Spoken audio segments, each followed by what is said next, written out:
Because of Winn-Dixie by Kate DiCamillo. Chapter 18.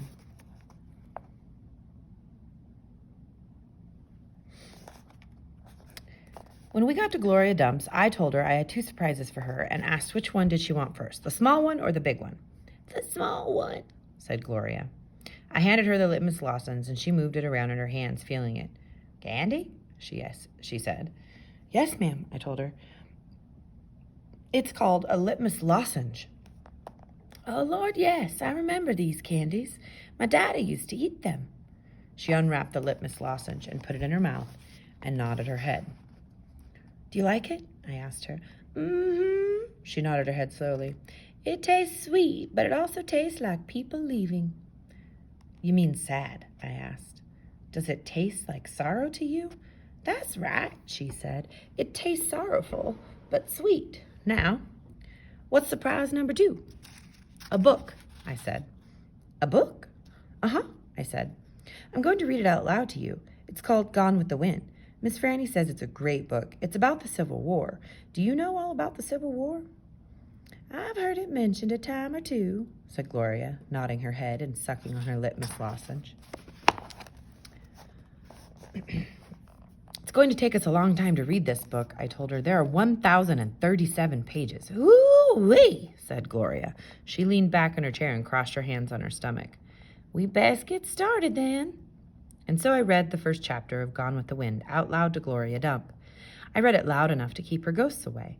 And Gloria listened to it good. And when I was done, she said it was the best surprise she had ever had, and she couldn't wait to hear chapter 2.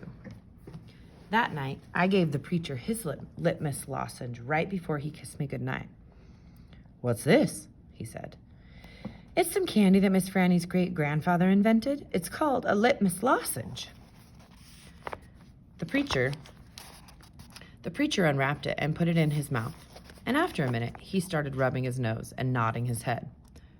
Do you like it? I asked him. It has a peculiar flavor. Root beer? I said. Something else. Strawberry? That too, but there's still something else. It's odd. I could see the preacher getting further and further away. He was hunching up his shoulders and lowering his chin and getting ready to pull his head inside his shell. It almost tastes a little melancholy, he said. Melancholy? What's that? Sad, said the preacher. He rubbed his nose. Some more. He rubbed his nose some more. It makes me think of your mother. When Dixie sniffed at the candy wrapper in the preacher's hand. It tastes sad, he said, and sighed. It must be a bad batch. No, I told him. I sat up in bed. That's the way it's supposed to taste. Litmus came back from the war and his whole family was dead. His daddy died fighting and his mama and his sisters died from a disease and the Yankees burned his house down.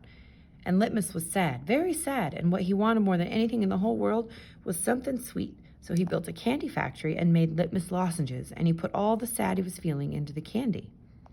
My goodness, said the preacher. When Dixie snuffed the candy wrapper out of the preacher's hand and started chewing on it. Give me that, I said to Winn-Dixie, but he wouldn't give it up. I had to reach inside his mouth and pull it out. You can't eat candy wrappers, I told him. The preacher cleared his throat.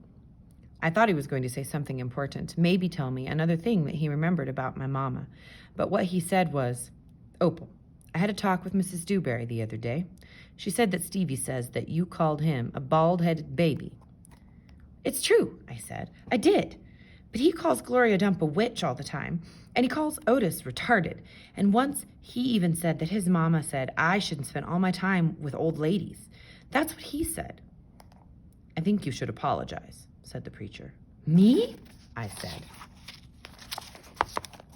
Yes, he said. You tell Stevie you're sorry if you said anything that hurt his feelings. I'm sure he just wants to be your friend. I don't think so, I told him. I don't think he wants to be my friend. Some people have a strange way of going about making friends, he said. You apologize. Yes, sir, I said. Then I remembered Carson. Daddy, I said, do you know anything about Amanda Wilkinson? What kind of thing? Do you know something about her and somebody named Carson? Carson was her brother. He drowned last year. He's dead? Yes, said the preacher. His family is still suffering a great deal. How old was he? 5, said the preacher. He was only 5 years old.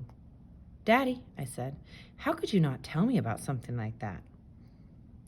Other people's tragedies should not be the subject of idle conversation. There was no reason for me to tell you.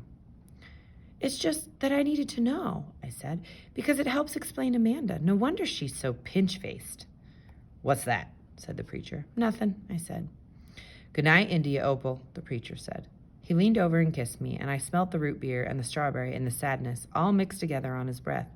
He patted Winn-Dixie on the head and got up and turned off the light and closed the door. I didn't go to sleep right away. I lay there and thought how life was like a litmus lozenge, how the sweet and the sad were all mixed up together, and how hard it was to separate them out. It was confusing. Daddy, I shouted.